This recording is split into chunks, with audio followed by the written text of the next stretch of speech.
Imagine standing on a quiet street corner, the night air heavy with silence, when suddenly red and blue lights explode behind you. Your heart pounds, not because you've done anything wrong, but because you already know what's coming. For Marcus, a 19-year-old college sophomore, this wasn't just fear, it was survival. He clutched his backpack tighter, trying to appear calm, as the officer's footsteps grew louder. The accusation came sharp, cutting through the night. "What are you doing here? You don't belong." Marcus wasn't trespassing. He wasn't stealing. He was simply waiting for his ride home. But in the eyes of the man with the badge, his skin was his crime. And within moments, that simple walk home would spiral into an arrest that would shake the entire city, because this officer had no idea who Marcus really was. Marcus Johnson had lived his whole life in Riverton, a mid-sized American city with a reputation for both charm and tension. At 19, he had just finished his freshman year at a local university. He was bright, ambitious, and known for his calm presence. On that night, Marcus was standing outside a small cafe downtown, waiting for his older cousin to pick him up. He'd spent the evening studying, headphones in, laptop tucked neatly in his backpack. The streets were nearly empty, just the hum of a streetlight and the occasional car passing by. But then, without warning, flashing lights cut through the darkness. A patrol car slowed, then stopped right in front of him.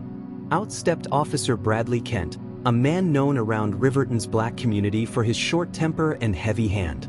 Kent eyed Marcus like a predator spotting prey. "What are you doing out here?" Kent barked. Marcus, startled but respectful, replied, "I'm just waiting for a ride, sir." But to Kent, the words didn't matter. He saw a young black man in a hoodie, standing alone. And that was enough. "You look suspicious," Kent sneered, stepping closer. "Loitering. Hands where I can see them." Marcus raised his hands slowly, heart pounding. His mind screamed for him to stay calm, to avoid doing anything that could escalate the situation. He knew the stories, he'd heard the names. But none of that mattered now, because Kent had already decided Marcus was guilty. In less than 2 minutes, Marcus was face down on the hood of the patrol car, his backpack ripped open, books spilling across the pavement. Kent's voice was harsh. "What are you hiding? Drugs? Weapons?" Marcus tried to speak. "Please, those are just textbooks. I haven't done anything." But Kent wasn't listening. He cuffed Marcus roughly, muttering under his breath. The cafe door cracked open. A middle-aged barista stepped out, watching nervously but saying nothing. She wanted to help, but fear kept her silent. Cars slowed, drivers rubbernecking at the sight of yet another black teen being arrested under the city's unforgiving streetlights.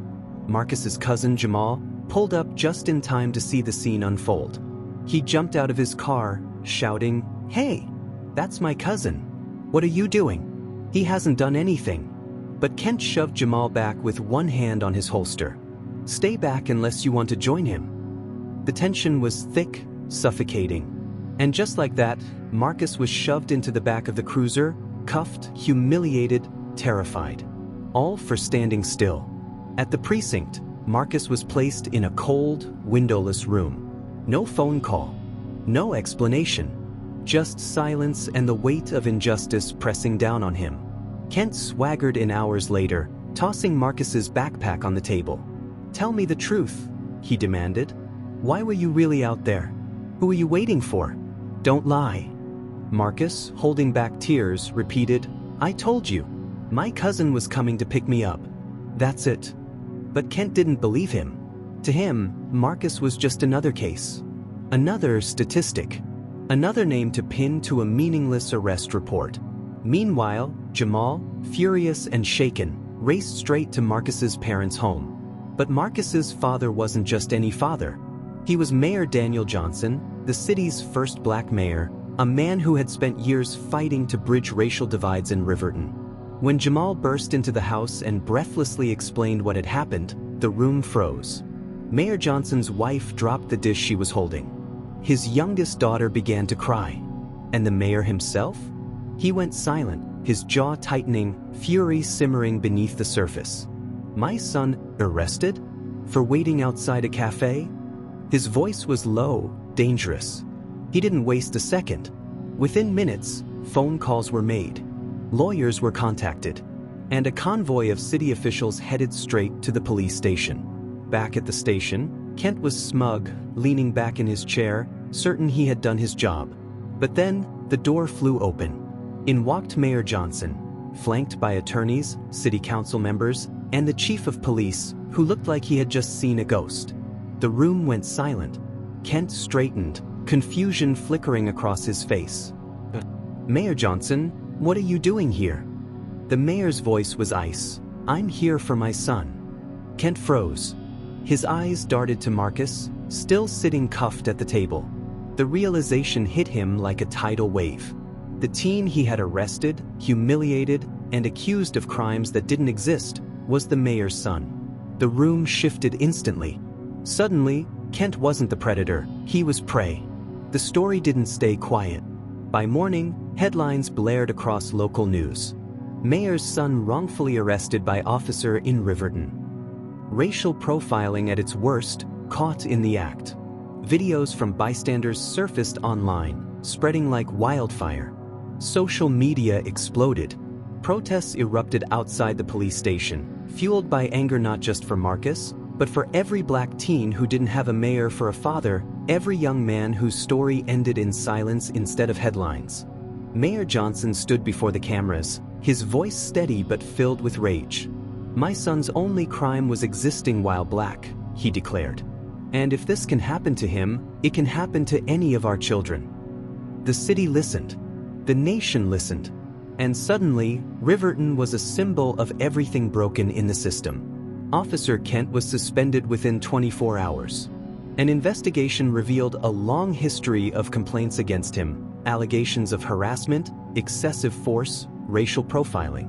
Complaints that had been buried, ignored, excused. But now the spotlight was unrelenting. Kent faced not only suspension, but possible criminal charges. His career, built on intimidation, crumbled overnight. And for the first time in years, Riverton citizens felt hope that maybe, just maybe, justice could reach the halls of power. Marcus struggled in the weeks that followed. The memory of cold metal cuffs, the humiliation of being treated like a criminal, lingered. But he refused to be broken. He spoke at rallies. He stood beside his father at City Hall. And his voice, calm, measured, resolute, became the voice of countless others who never had the chance to be heard. "Don't just fight for me," Marcus told the crowd one evening. "Fight for every young person who doesn't have a mayor for a father. Fight for the ones whose stories never make the news." The crowd roared. Tears fell. And Marcus knew his pain had found purpose. The arrest that was meant to silence Marcus had, instead, sparked a movement. Riverton's police department faced sweeping reforms. Body cameras became mandatory. Complaint investigations were overhauled. And training programs were rewritten from the ground up. And Officer Kent? He learned that the badge on his chest didn't make him untouchable, because the truth had a way of rising. And the truth was clear. Marcus Johnson was never guilty. He was simply black in America. And that night on a quiet street corner became the spark that reminded an entire city what justice was supposed to mean.